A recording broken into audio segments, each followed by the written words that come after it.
আসসালামু আলাইকুম, সাদের মা বলছি। সাদ বাবুকে আমি একটু উঠানে নামাই দিছি খেলার জন্য। কারণ আমি প্রতিদিনই সাদ বাবুকে একটু নামাই দেই। ও একটু খেলা করে। এই যেটা সেটা ধরবে, খেলবে।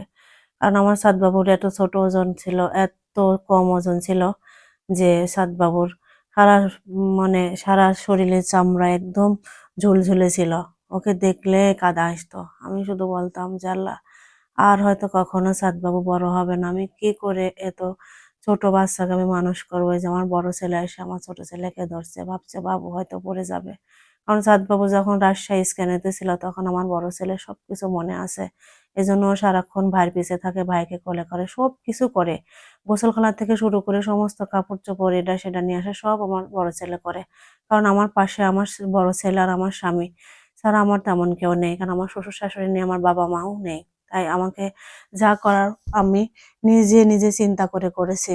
সব সময় আল্লাহরে ডাকেছি, আল্লাহ তুমি ছাড়া আমার তো এখন আর কেউ নেই। আমার 2 সন্তানকে তুমি ভালো রাখো, সুস্থ রাখো।